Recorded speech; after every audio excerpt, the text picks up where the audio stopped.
I was beginning to believe I was noticing an interesting pattern with daily life chapters, that they tended to come after a break.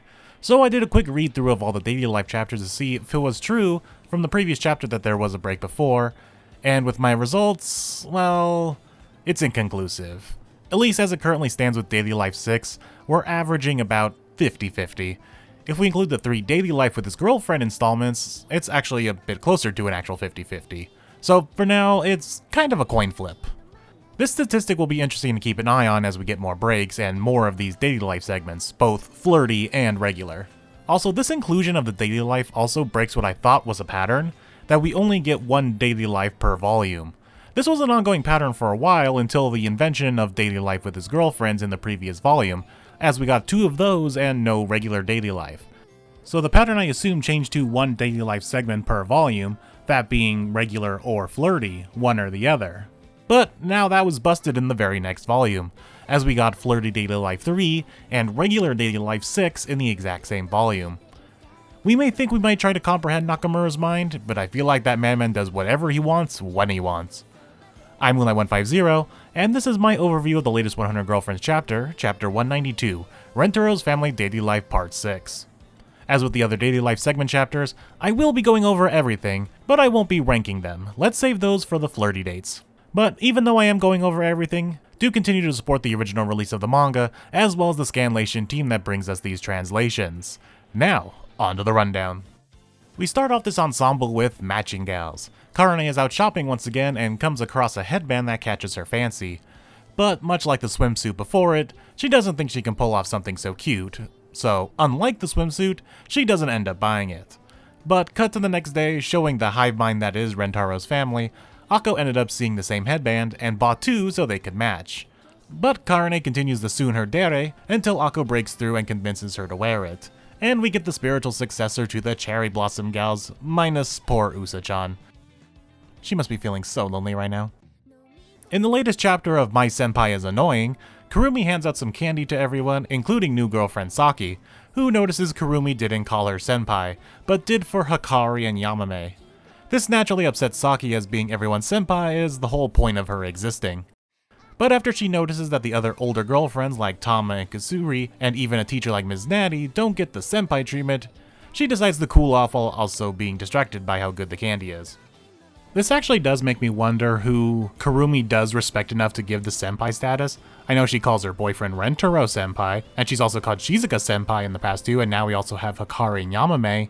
But there's not a whole lot, and I'm really curious like who she actually does and why. And no, I'm not going to be going through the whole series to figure it out. I'm not that crazy. I swear I'm not. The teachers are off the clock in Teachers Fresh Off Work, where we have Natty and Momoha getting some Odin, where depressed, self-reflective drunk Natty comes back out, and she is sad that she may never be able to speak proper English. But Momoha confronts her in that she's been making progress in this incalculable amount of time that has passed since the two have known each other. And to prove it, Momoha decides to quiz her, asking her what the English word for egg is. Or, I guess to put it another way, the English word for tamago. After Natty utters out the word egu, which, yeah, that would work in a pinch, it brightens up Natty's mood. And they move on to what the English word for daikon is. Oh wait, the English and Japanese word for daikon is daikon. Is that the joke here? Because the remaining panels just show them kind of stumped until Natty blurts out vegetable, and in their drunken state just kind of settle on that. I mean, I guess another answer could be radish. Daikon does mean Japanese white radish, but in English-speaking countries, we just call that particular one daikon. So yeah, you can say radish and be correct, because every daikon is a radish, but every radish is not a daikon. Oh well, they're both drunk. Moving on. Though this does make me yearn for a chapter with these two going on with their adult lives. Maybe even throw Hahari into the mix and see what these adult women do in their downtime when not hanging out with a bunch of high schoolers. Make it happen, Nakamura. My dear sister has been assigned to another job, so I have to take her place serving Hahari-sama today, and I better steel myself and perform to my utmost to live up to my position as my dear sister's little sister. As the title of the segment implies, Mai is given the task of being the primary maid for Hahari for the day. But the stress gets to her and she ends up splashing Hahari with multiple liquids, including but not limited to tea, coffee, and bucket water. Water from a bucket. Those are usually on the ground. How did you even manage that? I don't want to think about it. But Hahari is ultra forgiving and comforts the upset Mai by saying she shouldn't be forcing herself to be like Mei, because she should be herself instead. Which is great advice, only to be immediately ruined by Hahari letting her ulterior motives out by saying she enjoys watching clumsy girls fumble. Classy. Also, I want to acknowledge that Nozawa seems to have gotten better at upset faces. Between this shot of Mai in this chapter, and the previous shot of Momiji in the Momiji focus chapter, these have just been really good faces. The pair caught in a landslide on a family hiking trip has a group of Usa-chan, Meru, and Uto out on a hike, where it seems Usa-chan and Meru fell by the formerly mentioned landslide. With thankfully no one injured, Rentaro runs off to find a way to rescue them.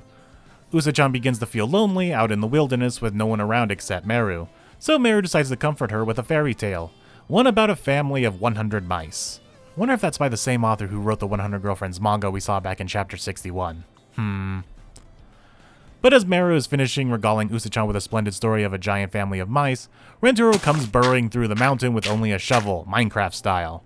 Usa-chan then thanks Meru for keeping her not feeling lonely, but Meru thanks her in return for letting her talk about the fairy tale, so she would not fall into despair. But also that the point of a fairy tale is to be heard by someone other than the author. So in that regard, the fairy tale also got to fulfill its purpose. Also, I see Meru as one of the few who does call her Usa-chan-san, next to Momiji. Aira is on the defensive and creeps can be taken out with a kick. Chiyo and Aira are out for a walk when Uncle Hiro springs out of nowhere and surprises the two of them, where Aira gives him a swift kick with the power of 1,000 truck-coons.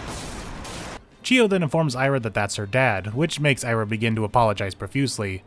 Uncle Hiro isn't mad, in fact he's actually glad that Chiyo has someone protecting her. But he may be internally bleeding currently. Someone help him. Shizuka and Nano are hanging out again without the bathtub this time, in So This Is a Holy Scripture. Shizuka asks Nano to read the book that she wrote 10 chapters ago. Holy shit, has it been 10 chapters already? Where Nano accepts, but only after doing her best Kabilame impersonation. Also, I just want to draw attention to Nano's eyes and facial expression. How is this the most non-AI robot looking we have ever seen from Nano in a very long time? Maybe even ever? Rivaling her flirty date chapter with Rentaro, or even her first date with Rentaro. And of course, it's with Shizuka of all characters. The author isn't being subtle anymore, as that is even more obvious in a future segment that we will get to. But to finish this one, Nano imagines the hard work that Shizuka put into writing the book, and she can't read it due to the tears in her eyes. Mei and Sue have an unusual bonding segment in The Shadow and the Shadowed. Sue begins ordering Mei around to pose as numbers for her. Is this the mission that caused Mei to be away from Hahari back in the Mai segment? But it seems Mei has been following Sue around and taking her number requests because she enjoys taking orders like the loyal dog that she is. This may be early signs of addiction. Maybe not even early signs. Nakamura is back on feeding a shipping material in A Gaze of Longing. Mimimi apparently has been dreaming of seeing Mimi's face again ever since she saw it back in chapter 55. And yes, she specifically calls out it being back in chapter 55 because, remember, normal time increments don't exist in this manga. Mimimi begins to longingly gaze at Mei hoping to catch a glimpse, but Mimimi knows her too well and knows what triggers Mei pulling a misdirection, so she begins to look away before she does it, saying it's nothing. But this causes Mimi's brain to wander and imagine what Mimimi might want to talk to her about, which has her entertain the idea of Mimimi confessing to her in some steamy dream, much like the one with the two Rentaros. Mei is lewder than we give her credit for. I mean, we do remember what happened in the Flirty Daily chapter, right? Lastly, we return to the same precarious hiking trail, but with a new set of girlfriends in The Pair Caught in a Landslide on a Family Hiking Trip Meathead Edition. This time, Kishika and Iku are trapped down below, but instead of waiting around like Usa-chan and Meru did, the meathead known as Iku decides to be impatient and start climbing the cliffside instead. But Kishika can't talk sense into her and decides to help. After a bit of hard labor, the two throw themselves back up successfully, scaling the mountain, to where we see Rentaro and his magical Minecraft shovel again, carving a walkway to them with the girlfriends nowhere to be found. This daily life segment was honestly a lot of fun. It's nice to see the return of so many favorite pairings like Akko and Karane, and Nano and Shizuka, and Mei and Mimimi, but also some fun new pairings like Nadia and Momoha, which I'm surprised we haven't gotten yet. Like I said, I want a whole chapter for those two. And it's nice to see Saki get plenty of screen time since her debut, with her having a substantial part in almost every chapter since her debut, especially as Girlfriend 31 closes in soon. Speaking of Girlfriend 31, I do have a bonus video that I wrote that I want to get out before Girlfriend 31 arrives, since the scheduling of her arrival is kind of the launch point of the video's topic, so expect that sometime soon. Don't know when just yet, but it will be before Girlfriend 31 arrives. It's nothing spectacular, and it'll be on the shorter side compared to my other bonus videos, but it's a fun little calculation video on a topic that many in the community talk about jokingly, and it's the time we addressed it and crunched the numbers. And lastly, it looks like the preview for the next chapter teases a very Mei focused chapter, with one part being Mei and Tama focused, and the other part being Mei and Kurumi focused. What a couple of odd pairings. But these small group chapters are usually some of the best in terms of developing the characters more, like the Saki and Matsuri chapter, and even the Mei and Aira chapter. So I got a good feeling about this. Mei has been neglected for a bit and now she's getting a double feature. So be sure to like, comment, and subscribe to see my breakdown of the chapter next week. I've been Moonlight150, and I will see you all on the next video.